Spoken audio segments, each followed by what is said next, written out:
be ready to sing a cappella gospel music. Actually, You're not coming rock. through, Josh. You're coming through fine. So I'm going to mute you, and I'm going to kind of Okay, sit up here and just you get ready to go, and everything should be good to go for class. sounds good. All right. Well, actually, can you mute yourself? Because now I'm not the host, so I can't mute you. Yes.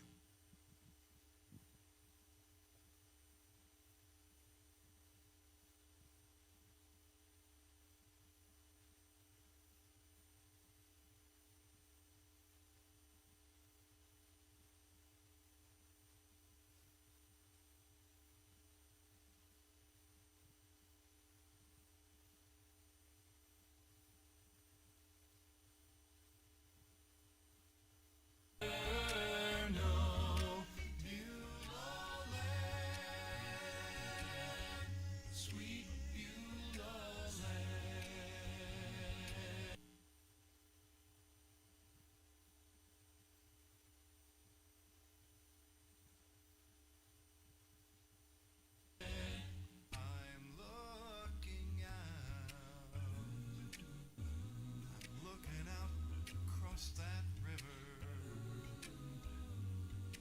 where my faith will end. Inside there's just a few more days to labor.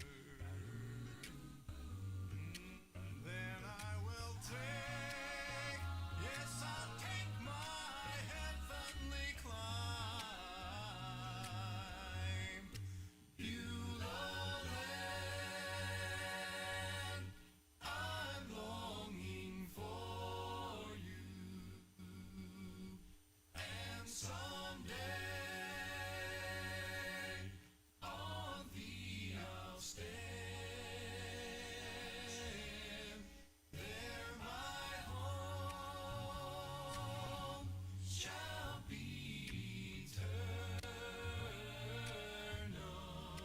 Beulah land, sweet Beulah land. Beulah land, I'm longing for you, and someday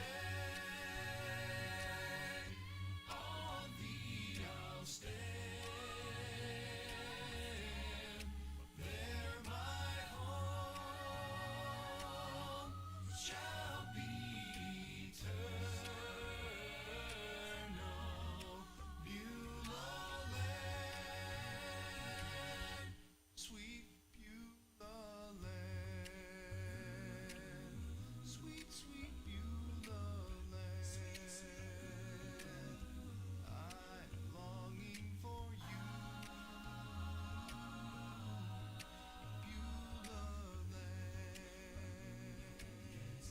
Could he love me?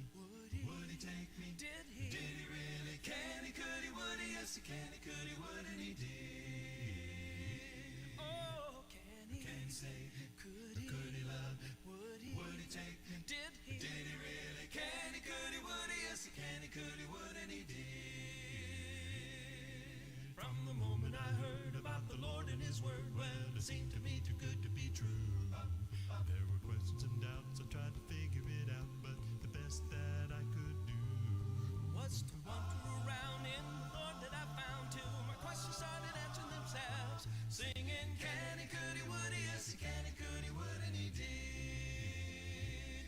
well, can he? Can he save me? Could he? Could he love me? Would he? Would he take me? Did he? Did he really? Can he? Could he? Would he? Yes, he can. He could. He would, and he did. Oh, can he? Can he save me? Could he? Could he love me? Would he? Would he take me? Did he? Did he really? Can he? Could he? Would he? Yes, he can. He could. He would, and he did. You can say you don't know what's necessarily so, like somebody said it once in a song. You can think what you choose, but let me tell you the news. The Lord has loved you all along. So if you're asking again, will the doubts never end? Simply trust Him and you'll see for yourself. Singing, can he? Could he? Would he? Yes, he can. He could. He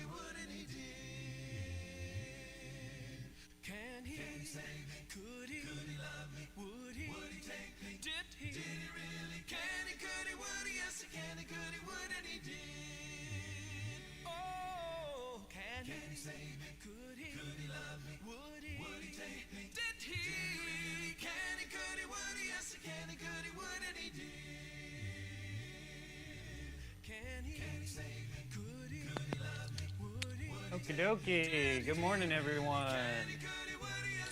How's everybody doing today? Pretty good? All right. Yeah, everybody go ahead and come on in and take a seat. And we are going to get ready to go. For those of you studying at home, I want to encourage you, if you have the opportunity and the ability, to actually get 2 Bibles today, or 1 Bible on your phone, 1 Bible in your hand, because we're going to be comparing Matthew and Luke's versions of the Sermon on the Mount material. So it would be good if you have the ability to have 2 open, 1 to Matthew 5 through 7, 1 to Luke 6. Hang on. So hang on. keep Josh, that in hang on. mind. And Josh, hang on. how about Josh, everybody hang in the auditorium? Give me a thumbs up if you can hear me well.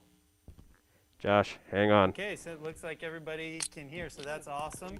I'm going to go ahead and I'm going to start with a prayer. And Josh, then we'll go ahead and hang get on. it. Oh, Josh, yep, Josh, I'm too fast. hang on. I can do shadow animals while we wait. That's a reindeer. Yeah.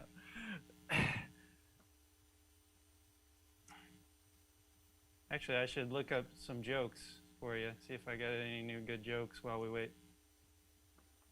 All right, go ahead. You are now the floating head on the screen. You weren't before. Sorry, now you are. Okay, I feel like I have to tell a joke now, though. Sorry, I can't get people's hopes up. Okay, so there was a snail who was involved in an accident that resulted in his shell being torn completely off. Hearing about the accident, one of his friends rushed over, as much as a snail can rush, to his friend's house. "I heard about your accident," he exclaimed, and then he asked, "How are you feeling?" The recovering snail answered, "A little sluggish." I thought that was a good one. All right, let's go ahead and we will start with a prayer. Dear Lord, I pray that you would give us wisdom today as we study your word. I pray for a great Bible study here. I pray that people could be encouraged. I pray that we could learn to better follow the teachings in the Sermon on the Mount and in Luke's version, the Sermon on the Plain. I pray that our lives would be transformed to be more like your son Jesus. It's in his name we pray. Amen. Okay. So I'm going to do a little bit of introduction here, and then we'll go ahead and turn it over to discussion. So let me give you a shot of what we're going to be looking at today.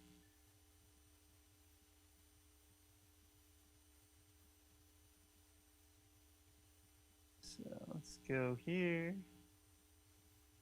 And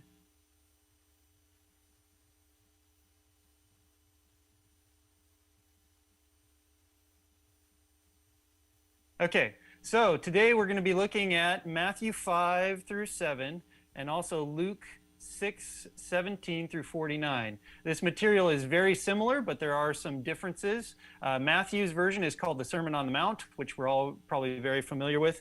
And Luke's version, they often call the Sermon on the Plain, and we'll see why they call it that in just a bit. So what we're going to do is, first we're going to take a look at the big picture, kind of at the trees. And we're going to compare, we're just going to read Luke's version and take a look at what it means for itself. And then the path through the middle here, the road through the middle is symbolizing, okay, what does it mean? And then where should we go? What path should we follow? How should we live our lives? That's what we're going to do first. Then the second step we're going to do is we're going to zoom in on the trees. And we're going to say, okay, let's compare and contrast Matthew and Luke's versions here. What are the differences and what can that tell us about the meaning?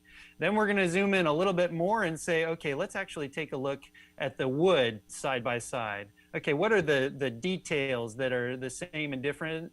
And then what can we draw about that between the differences in the message in Matthew and Luke? And then finally, we're going to zoom in even further at the end and take a look at what are the scholarly views.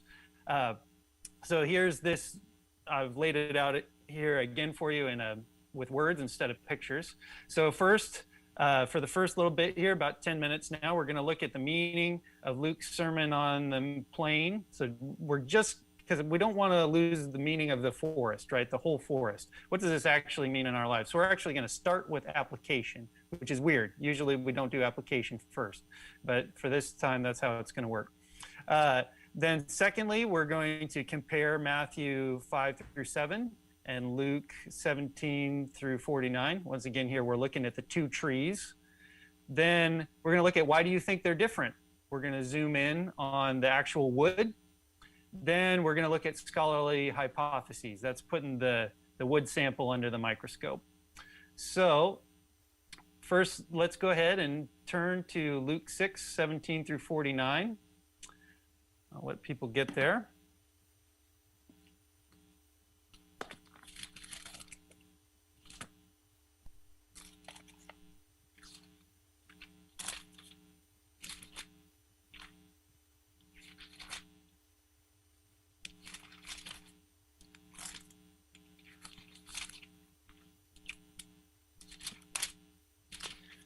All right, and then here are the questions that we're going to be looking at as we read Luke 6, 17 through 49. We're going to look at the surrounding context. How does what come before and what come after shape the meaning of the sermon? It's always a good thing to do. Secondly, look at individual topics addressed. Let's see if this... Tom, it says, turn on your video. Oh no, is my video not on? Okay. Boy, let's go back and do that. So you guys didn't see anything of my PowerPoint that I just did I? Okay. So we got to do that again. All right.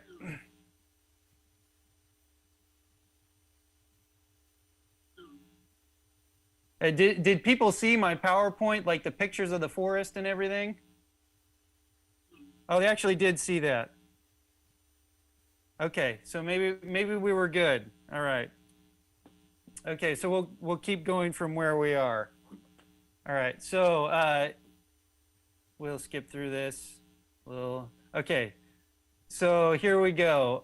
First we're going to look at the surrounding context. How does what come before shape the meaning of the sermon? Secondly, we're going to look at the individual topics addressed. So this will be the actual paragraphs. Most of them have a convenient heading.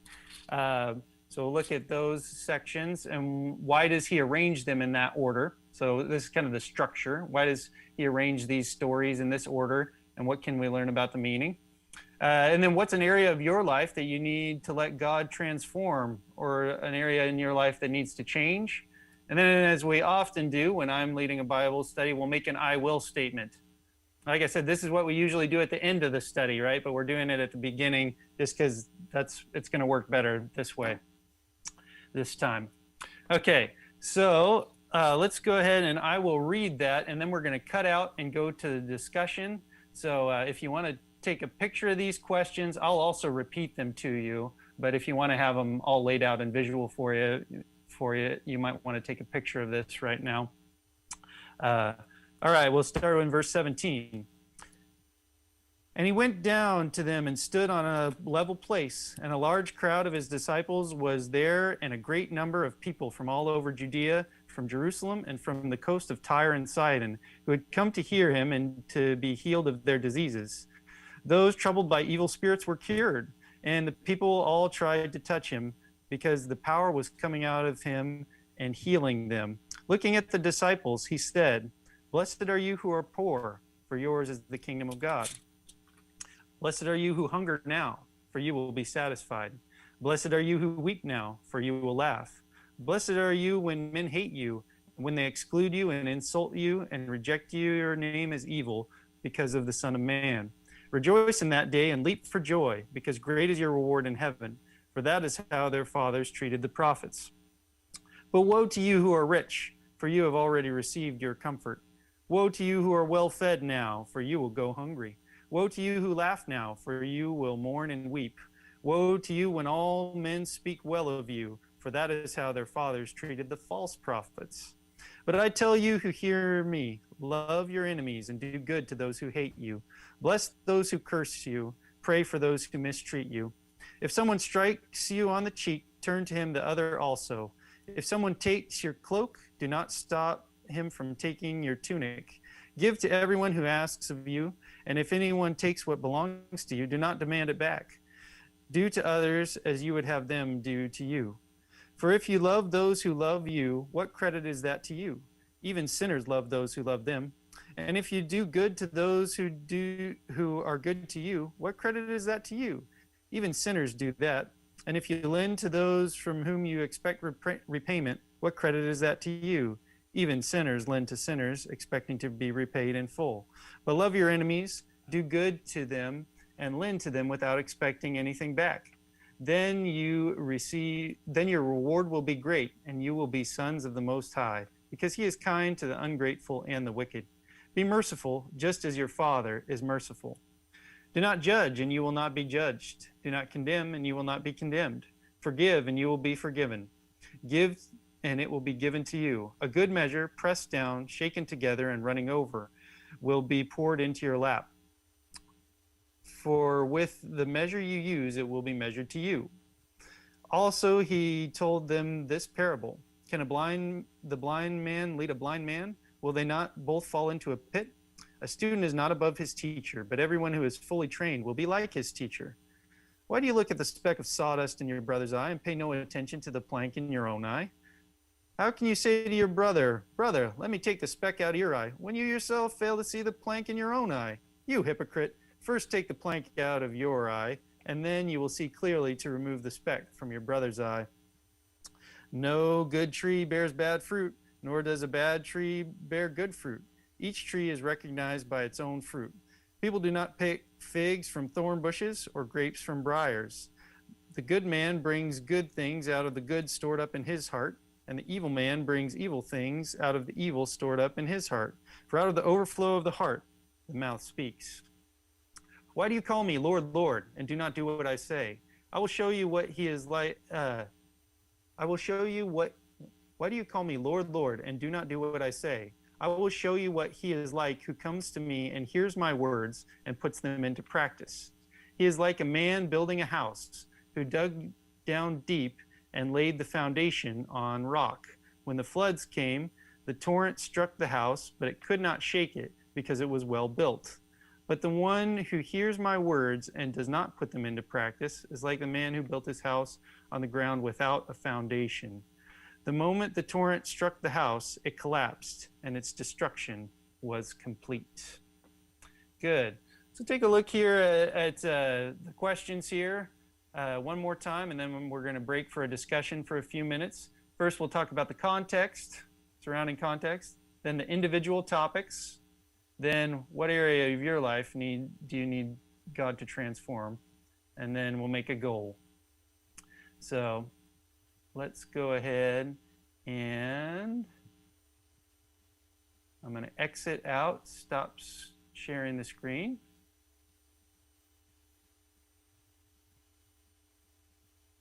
And then let's go ahead and discuss.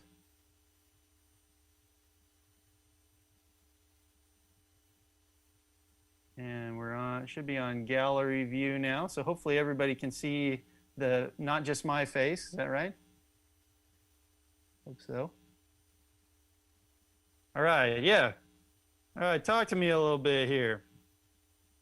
And before we talk, Laura Lee has the microphone. Josh will not be able to hear us unless we talk into the mic. So raise your hand, wait for Laura Lee to get over there, and then make your comment.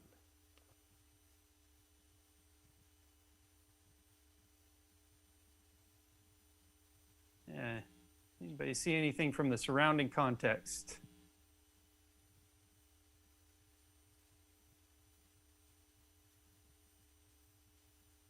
What comes before and after, and how does that shape the sermon?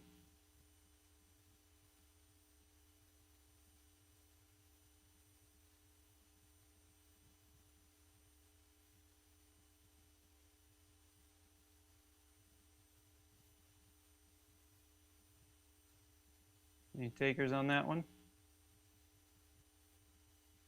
I'll take. So I guess he's just selected his 12 apostles, and then a lot of people are gathered together. They want to see what this teacher is about. They've heard that he can heal, and so they've come to maybe not so much hear as to be healed or see a miracle or perhaps a mix. Hard to know. Yeah, definitely some good thoughts there from Eric. People, that's one thing we see in Luke is that there's this emphasis that people are coming to him specifically to be healed. But he's also just called his apostles, or his disciples who are going to become the apostles. Luke makes the distinction between those two events. The first they're disciples, then they're apostles. But yeah, so some good things there. And how about what comes immediately after?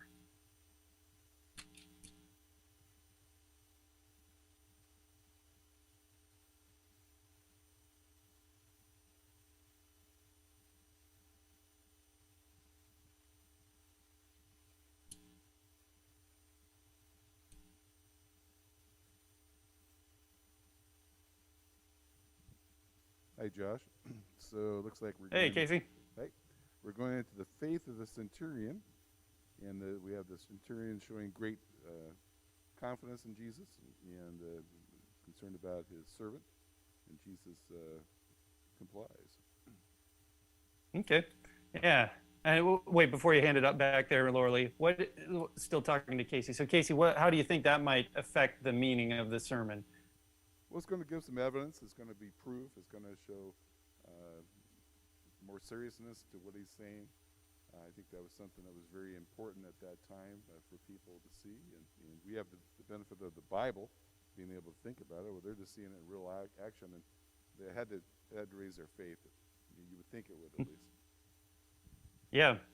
So all of these people, maybe they're still following him and they see this great healing and it kind of encourages their faith. Definitely a possibility. Let's go ahead and let's move on to individual topics addressed here. Why do you think that Luke orders them in this way? As you look at kind of the big picture, the whole thing, why do you think he arranges the sermon? This is a little different than Matthew, which we'll compare in just a moment.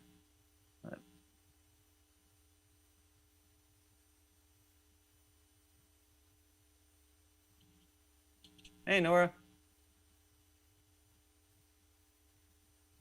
And I think if online people want to talk, right, they can just unmute themselves. Is that right, Thomas? That's right, Josh, but we're not on gallery view. We just see your wonderful big head. So I don't know if you can change it or not. I put it on gallery there. Are you on Spotlight, though, for you? No. It is on gallery on mine. Okay, well, never mind then. We'll work it here. So yeah, if people on Zoom want to talk, then just unmute yourselves and go away. And fire away, not go away. Yeah, Hey, and if Josh. you unmute, oh yeah, here, I'll mute myself. Okay, hi. Go ahead, Misty. This is Misty. It occurs to me that the way that these, there's sort of a chunk that Jesus elevates people who are normally not elevated and puts people in their place who are normally elevated among society.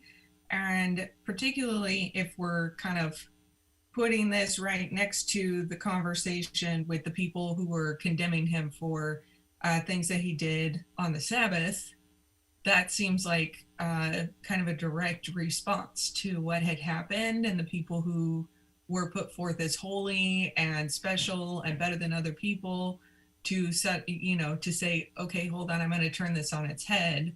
Instead, I'd like to elevate the people who are poor, the people who are hungry, the people who are hated and ostracized. And for those of you who are rich and comfortable, that's not what we're going for here, so at least the first part, anyway, those are a couple of thoughts. Yeah, great thought, Misty. So Misty says he's bringing down the high class people and lifting up the low class people. I think, yeah, absolutely agree with that in the Beatitudes, and I think in the whole Sermon on the Plain, that's an emphasis. So great thought there, Misty. We're gonna go ahead and get into application just because we lost a few minutes here with the with kind of getting set up and stuff and me learning how to do this. So let's go ahead and talk about application because we don't want to ever leave that. So kind of what area is an area of your life that you need to transform and change based on this, and also making an I will statement. Let's try and do these. You can kind of do them together. I'll go ahead and start on this in case other people are thinking. So for me, one thing that I need to change here is he talks a lot about, there's the section about not judging, right? And loving your enemies, and then right into not judging. And for me, this actually isn't I wouldn't call this person an enemy, but it's actually a friend, which kind of, I had an experience this recently where there's a guy that I study the Bible with and pray with a lot. And he recently called me and he told me he didn't want to study and pray with me anymore. And he said a couple of things about me that kind of hurt a lot. He tried to say them in a nice way, but it was painful. So I found myself just having trouble forgiving him. And also it's the kind of situation, sometimes when a relationship ends, you can't like contact the person. And if they hurt your feelings, I can't contact them now and say, what you said really hurt me. In the conversation, I ended it about as well as I could. I said something to the effect of, well, thanks. It's been great meeting with you. I would still love to continue to meet with you, but I understand these things happen. Call me if you ever change your mind. So I couldn't have done much better, but I still have this anger and kind of bitterness.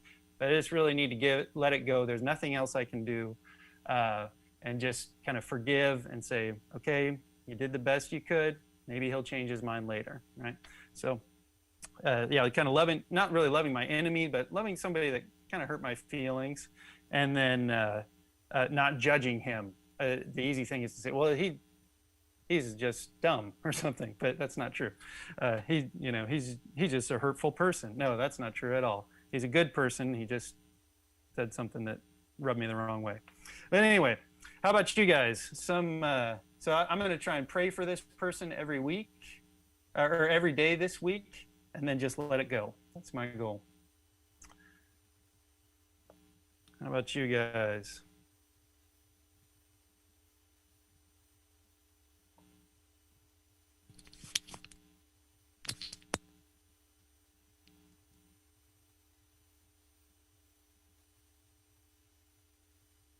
Practical application for your life.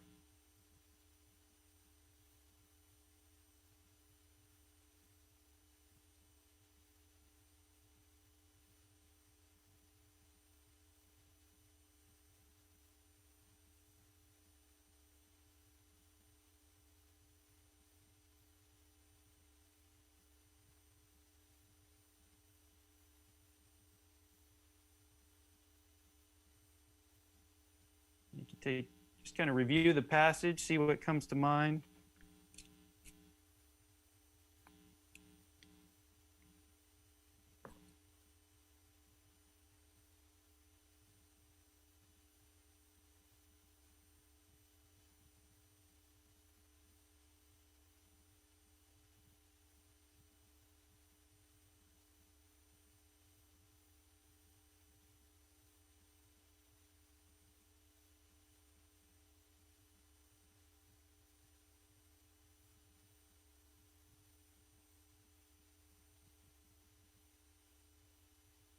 Looks like Casey is in person and online. Crazy. So that's an option for you if you guys want to do that.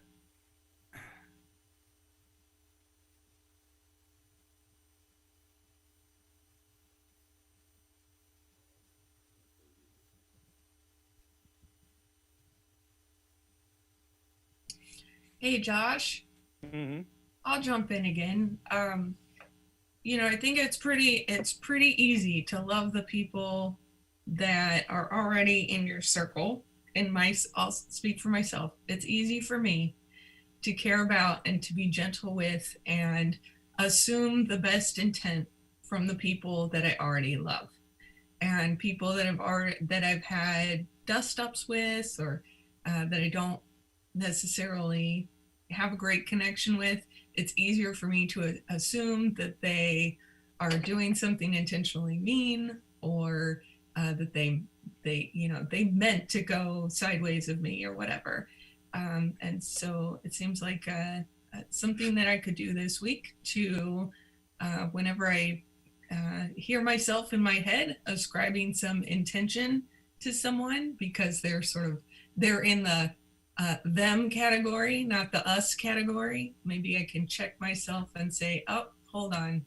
If that were my brother, if that were my best friend, if that were my favorite colleague at work, what would I assume that their intent was? And maybe go with that.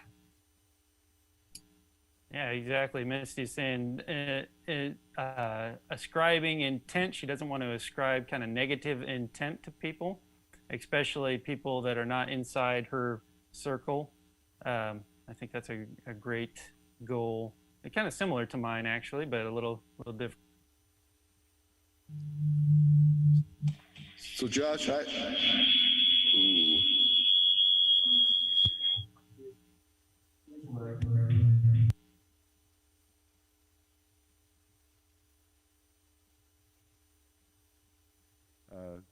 But anyway, I have a question for you in regard to the differences between the two.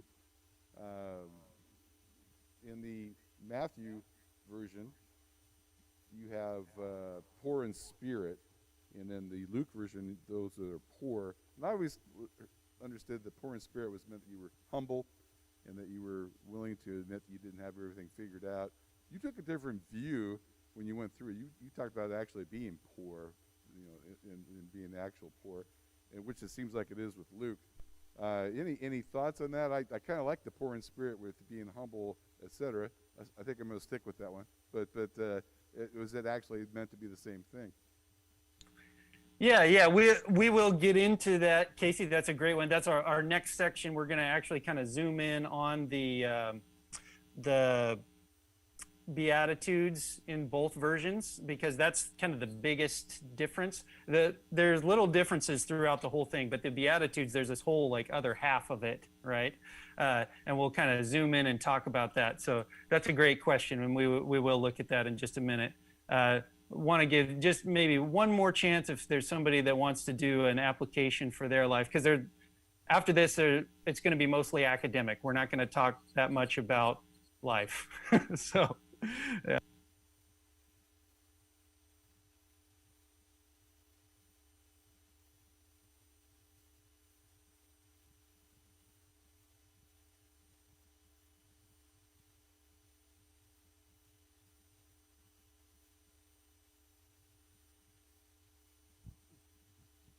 Thank you, Vanna. I'll buy a vowel. So, Eric again here.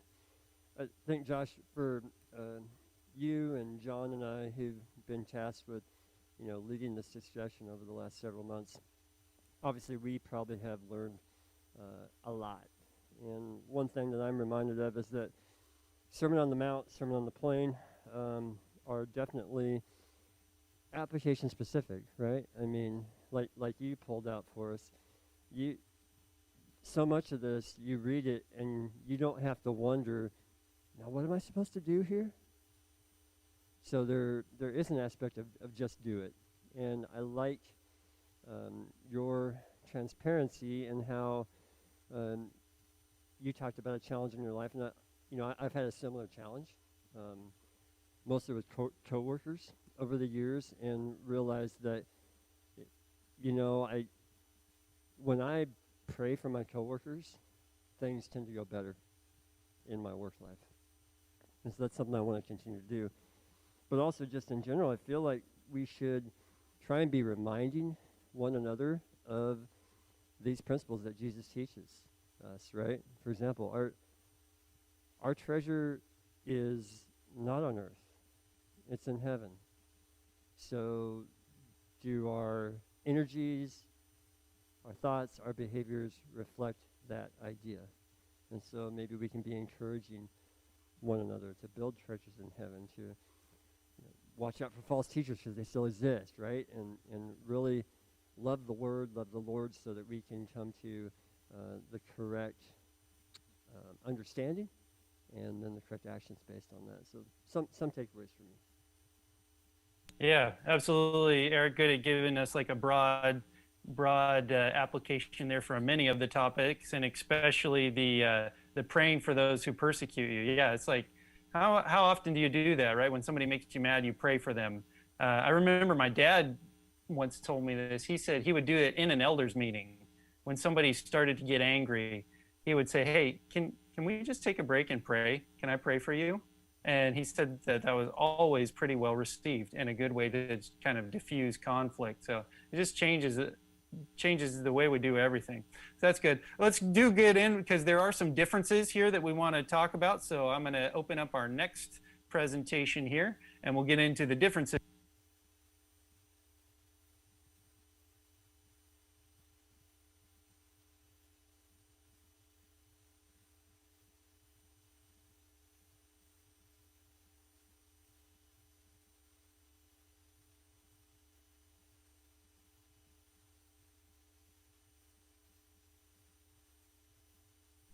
Unmute myself there. Can we hear me? Give me a thumbs up. Good, good.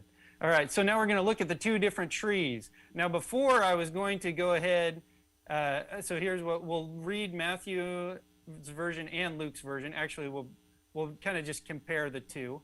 Then we'll look at what are similarities and differences, what elements are unique to Matthew or Luke, and then what can the differences tell us about Matthew and Luke's specific message. I was going to do this with like the whole thing, but now I realize we don't have time to do all of that. So what we're going to do instead is just look at the Beatitudes, the first section. And as you compare them side by side, actually, I was surprised they kind of follow like pretty similar chronology. As you're looking in Luke here, we start with the Beatitudes or this blessing section. And then you're going to go into this retaliation and love for your enemies section. I've got Matthew on the screen here, by the way. So we're looking kind of the big picture here. Start out with this Beatitude section in both. We've got this retaliation section in both. Then we've got a judging others section in both. And then we've got building your house on the rock section in both. So it's actually following a very similar outline. I didn't realize how similar. But there are some differences, largely in the Beatitudes. So I'm going to read, we just read Luke's version, keep that on hand, and then I'll read Matthew's version for you here off the screen, and then we can compare the similarities and differences. So keep your Bible open to Luke, Matthew's on the screen, or best of all, if you have two Bibles, you can compare and contrast. All right? So let me read Matthew's version here. Seeing the crowds, he went up on the mountain, and when he sat down, his disciples came to him. And he opened his mouth and taught them, saying, Blessed are the poor in spirit, for theirs is the kingdom of heaven. Blessed are those who mourn, for they shall be comforted. Blessed are the meek, for they shall inherit the earth. Blessed are those who hunger and thirst for righteousness, for they shall be satisfied. Blessed are the merciful, for they shall receive mercy. Blessed are the pure in heart, for they shall see God. Blessed are the peacemakers, for they shall be called sons of God. Blessed are those who are persecuted for righteousness' sake, for theirs is the kingdom of heaven. Blessed are you when others revile you and persecute you and utter evil against you and falsely on my account. Rejoice and be glad, for your reward is great in heaven, for so they persecuted the prophets who went before you. So let's kind of take a look there, compare and contrast. I'm going to skip ahead here to our questions for this. So yeah, let's compare Matthew and Luke's version, similarities and differences. What elements are unique to Matthew or Luke, and what can they tell us about Matthew or Luke's unique message?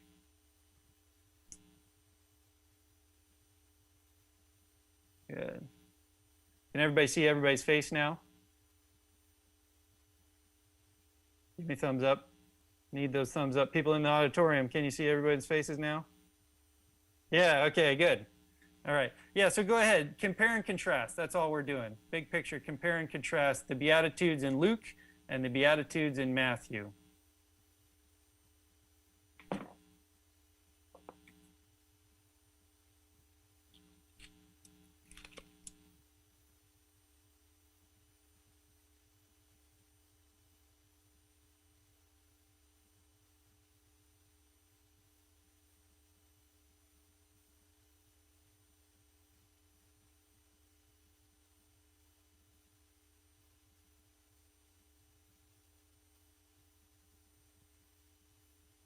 One's on the table, Josh, if you want to do the poor in spirit and the poor.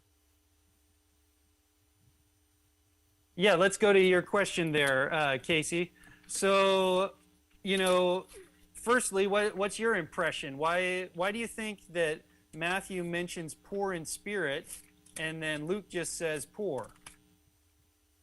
I really don't. I've never really actually noticed that, to be honest with you. And it kind of threw me when you went through it, and you went with the poor, as in monetarily poor, versus the poor in spirit, which is one I've always kind of traditionally thought of. And I don't know if I have an answer, to be honest with you. Yeah. Well, you'll notice. Take a look at all of Luke's Beatitudes, because I think this is telling. Or in Luke, they're called the blessings and the woes. But so. Blessed are you who hunger now, for you will be satisfied. What's Matthew's version?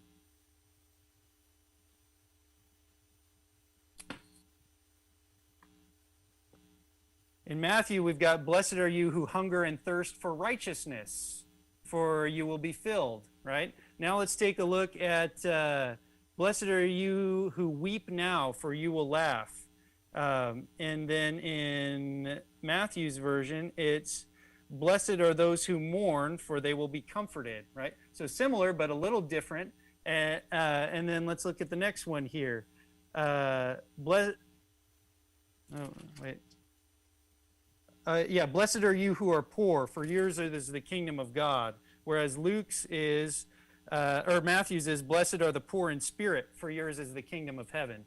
So what we see when we compare the two is Luke is just more focusing on the physical, right? He said, blessed are you who are poor, because you're going to have more later in the kingdom of God.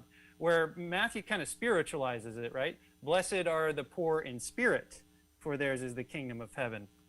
A lot of different reasons why this would be. I'm just going to give you my opinion, Casey.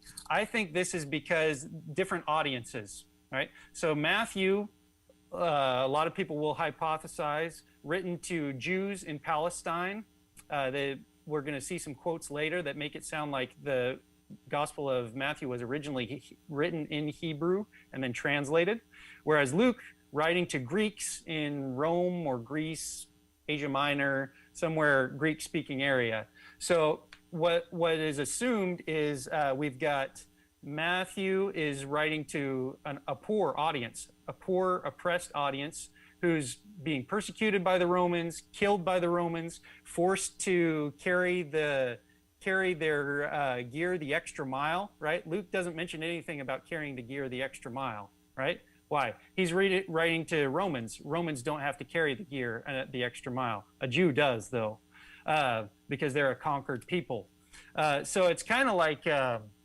this is Josh's opinion, and I think other scholars have said this as well. It's kind of like if you know somebody in your group is suffering through a divorce, you might not be quite as hard on no divorce, right? I mean, you still teach the biblical truth, but you're more sensitive to your audience, right? You don't try and beat them up. If you know somebody, the biblical truth about gender roles, we most of us would agree on that. However, if I know there's somebody out there, this happened just this week actually in my small group at Antioch House. There's a guy I know he struggles with same-sex attraction. It's not that I change the truth, but I'm a little more sensitive, right? So Luke's preaching, we think, to rich people. Matthew to poor, oppressed Jews. Another clue to this comes in their versions, the different versions of the paralytic, where the guy goes through the roof. In Mark's version, they dig a hole in their thatched roof. In Luke's version, they remove the tiles in the roof. Why do we think that? Well, because maybe, just hypothesis, right? Luke's audience, they are Greeks. They have tiled roofs. They're rich. Matthew's audience, Matthew and Mark, poor, they have thatched roofs. So they dig a hole in the roof instead of removing the tiles. So different message for a different audience. That's how I would answer that question. Other things you notice, comparisons and contrasts between Matthew's version and Luke's version.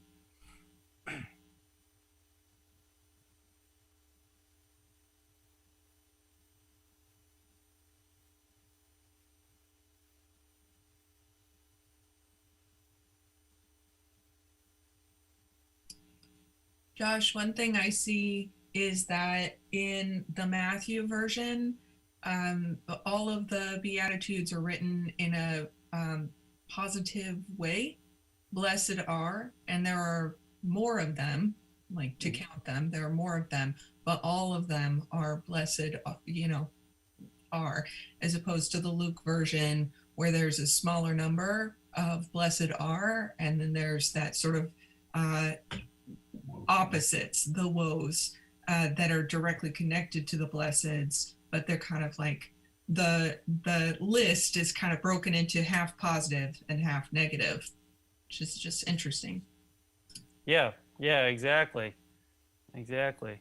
So, and why might you think, what clues do you think that might be having towards the meaning, Misty? Why do you think that is? It seems to me that probably has a lot to do with audience as well.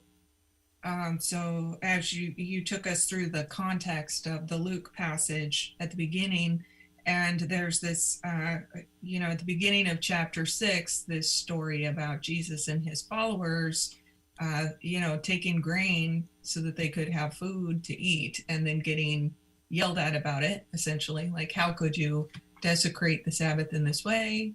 And then it seems that this sort of breakdown focused on the physical, focused on the difference between rich and poor and the responsibilities of each, right?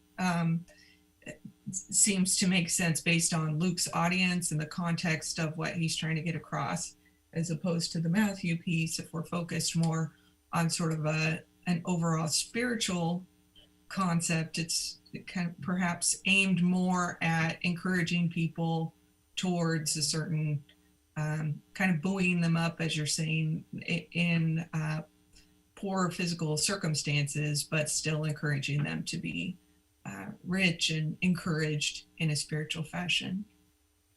Yeah, exactly. Yeah, I think that you can see that from the context of the Gospels, and then we're going to look at some extra biblical stuff as well. You see here that we've got Luke is, he's really he's not only bolstering the poor, but he's also kind of confronting the rich, right, and saying, you need to change.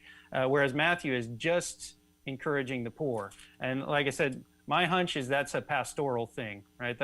He knows when Matthew is writing to these people who are Jews who are being oppressed or maybe even killed during persecutions, he is not going to it's not necessary for him to confront the rich because there's not very many rich people in his audience. Whereas Luke is giving kind of both sides, because in Rome, there's going to be rich people and poor people if Luke's writing from Rome or some other wealthy city in the Mediterranean world, where you have upper class and lower class together. Yeah. Another thing could be here.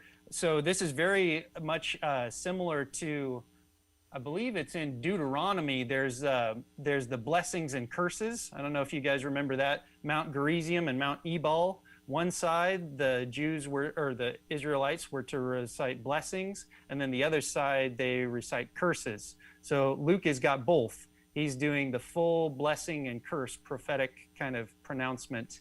These are our beliefs. So that could be something that Luke's doing here as well. We're going to go in here, and I'm going to give you just a little bit of nerd stuff and try to tie it all together. Thank you guys for a good class. Really, as I look at this stuff, this could have been 3 or 4 weeks just on this comparison, but I've given you hopefully a little taste to work with as you go throughout. Let's go ahead, and we are going to go to, we're going to cut right to the chase here because we only have about 5 minutes left.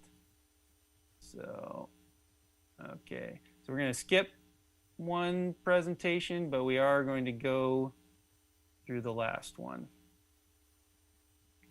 So now let's really take a look at it under the microscope, and let's see.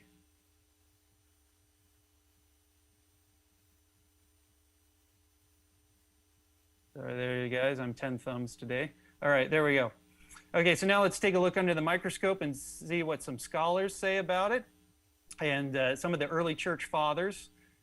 So I'm getting a lot of this from the book Case for Jesus by Brant Petrie.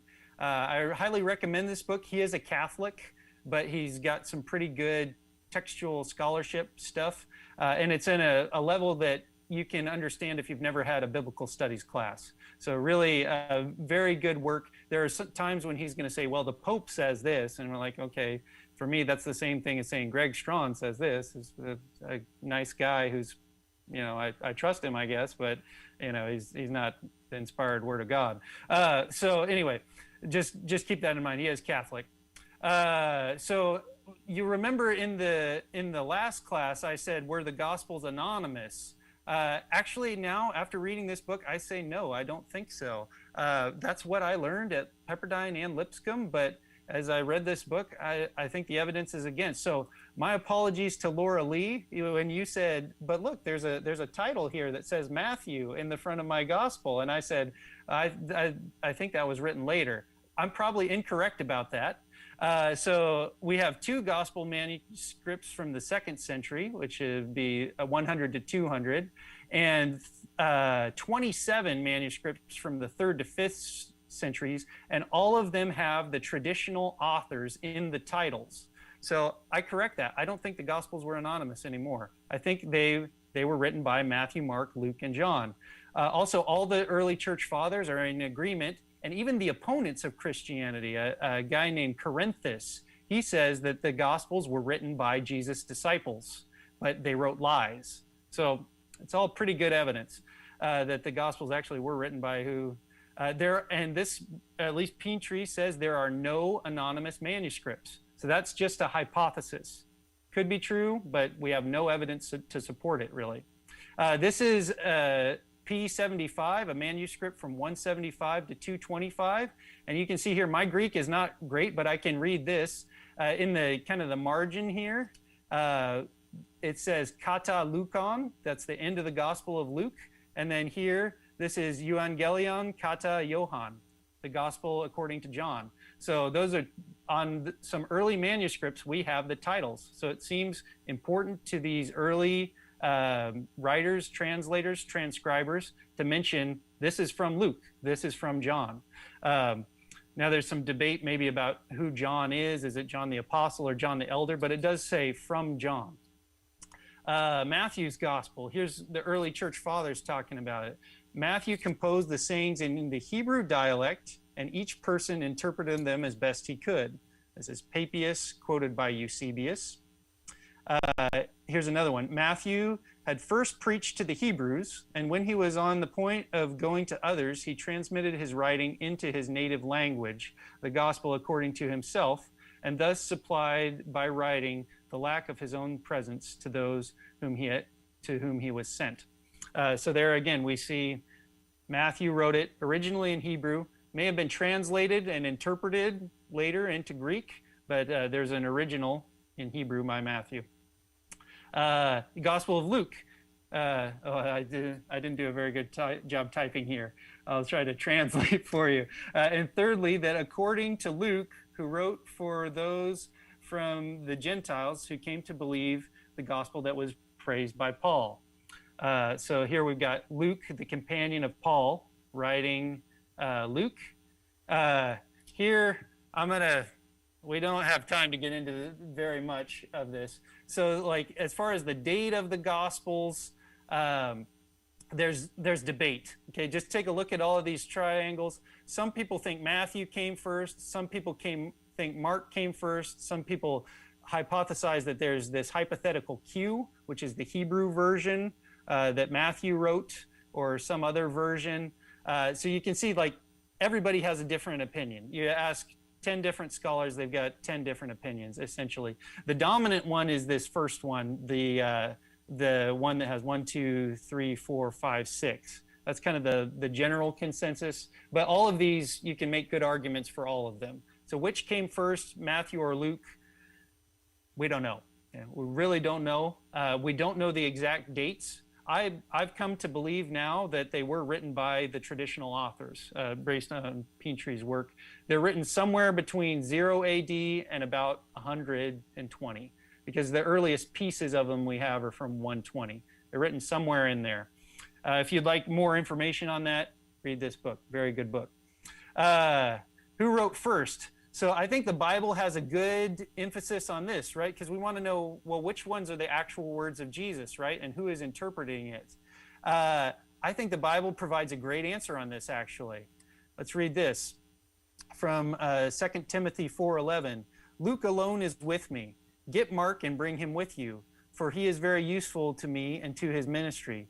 Tychus I have sent to Ephesus. When you come, bring the cloak that I left in Carpus at Troas, also the books, and above all, the parchments. So actually, I think this is a really good answer to this question. Who wrote first? Which ones are the words of Jesus? They were sharing stuff, right? Luke and Mark are both with Paul. They're writing their Gospels. They're sharing materials. And even Paul tells them, hey, bring those scrolls, right?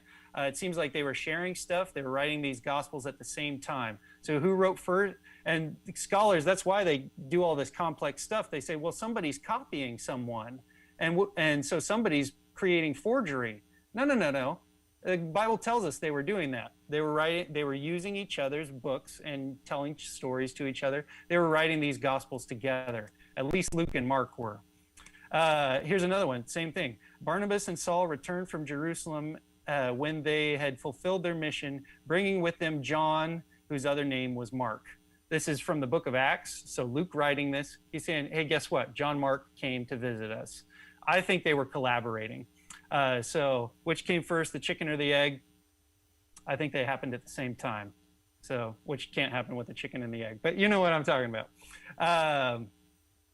So yeah, any final comments or questions there? I know that was a lot. That's kind of drinking from a fire hose. If you guys would like further explanation on this, and like we could do a synoptics comparison, 2 or 3 classes, something like that, I'm open to that. But want to open it up. Any final questions or comments here about comparing Mark and Luke's, or Matthew and Luke's Sermon on the Mount?